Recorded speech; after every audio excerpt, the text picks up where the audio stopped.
اکثر جگہ پہ ہم جاتے ہیں تو والدین کے ساتھ جادو کا مسئلہ تھا، آگے اولاد میں بھی ٹرانسفر ہو گیا۔ تو یہ مسئلہ کیوں پیش آتا ہے؟ والدین پہ جادو ہوا، بچوں پہ اس کے اثرات کیوں ظاہر ہو رہے ہیں؟ یعنی بچوں کا کمزور ہونا، ویک ہونا، چڑچڑاپن، ضد اور ایسی علامات بچوں کے اندر پائی جانا جو جادو کی علامات ہیں۔ تو آخر کیا وجہ ہے؟ یہ جادو تو والدین کے اوپر تھا، بچوں میں کیسے ٹرانسفر ہو گیا؟ تو آئیے اس کی میں ہسٹری آپ کو بتلاتا ہوں۔ سب سے پہلی بات تو یہ ہے، جب شادی ہوتی ہے تو اس کے بعد کیا کرنا چاہیے وہ دعائیں ہمیں آتی نہیں ہیں، وہ طریقہ ہمیں پتہ ہی نہیں ہے، کبھی سنا ہی نہیں ہے۔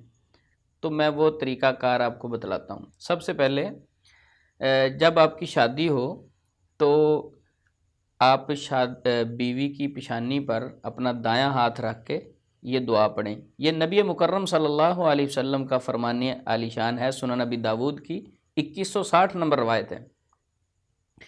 آپ اس وقت پیشانی پر دایاں ہاتھ رکھ کر یہ دعا کیا پڑھیں گے، وہ میں دعا پڑھ کے بھی سنا دیتا ہوں۔ اللہم انی اسألک خیرہا وخیر ما جبلتہا علی واعوذ بک من شرہا وشر ما جبلتہا علی۔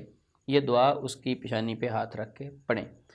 اور اس کے بعد ایک اور طبرانی میں روایت ہے، نبی مکرم صلی اللہ علیہ وسلم کا فرمان ہے، عبداللہ بن مسعود فرماتے ہیں کہ شادی کے بعد جب اپنی بیوی کے پاس جائیں تو اسے حکم دیں کہ وہ آپ کے پیچھے 2 رکعت نماز ادا کرے۔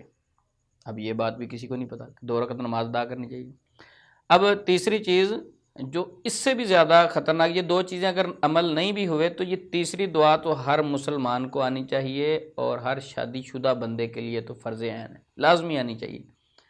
اور یہ اتنی ڈینجرس چیز ہے کہ جو دعا نہیں یاد کرتا وہ بڑے نقصانات اٹھاتا ہے، بڑی پریشانیاں اس کو فیملی میں، خاندان میں، اولاد نافرمان، اور کئی بار تو والدین بھی منہ سے کہتے ہیں کہ یہ بچہ تو شیطان لگتا ہے، یعنی اس قدر اس میں شیطانیت اور اس طرح کی باتیں اور اس طرح کے خیالات اس کے ہیں، یہ کیا ہو گیا، یہ ہمارا بیٹا ہے۔ وجہ کیا ہوتی ہے؟ جب شوہر اپنے بیوی کے پاس جاتا ہے تو دعا جب نہیں پڑھتا تو نبی صلی اللہ علیہ وسلم کا فرمان ہے کہ جو دعا پڑھے گا تو اس وقت جو اس کی قسمت میں اولاد لکھی ہوئی ہے، اگر اللہ اسے اولاد سے نوازتا ہے تو اسے کوئی چیز نقصان نہیں پہنچا سکے گی۔ تو اس کے الٹ دیکھیں، اگر وہ دعا نہیں پڑھتا تو اگر اس وقت اولاد اس کی قسمت میں تو شیطان اسے سبقت لے جاتا ہے۔ تو جب شیطان اس حالت میں سبقت لے گیا، جب شوہر اپنی بیوی کے پاس جاتا ہے تو پھر آپ خود سوچ لیں، اب بچہ آپ کا فرما بردار نہیں ہوگا، اس کے خیالات خود بخود ہی برے ہوں گے، کیونکہ آپ نے قصور والدین کا ہے کہ آپ نے دعا نہیں پڑھی۔ اور افسوس سے یہ میں بات کہہ رہا ہوں، بڑے بڑے مسلمانوں کو یہ دعا نہیں آتی۔ اس دعا کا میں حوالہ بھی بتلا دیتا ہوں، صحیح بخاری شریف میں یہ دعا موجود ہے، اور رسول اللہ صلی اللہ علیہ وسلم نے فرمایا، بسم اللہ اللہم جنبنا الشیطان وجنب الشیطان ما رزقتنا۔ یہ دعا جب بیوی کے پاس شوہر جائے تو اسے پڑھنی چاہیے۔ جب یہ دعا پڑھے گا تو انشاءاللہ شیطان کے شر سے بھی محفوظ ہوگا۔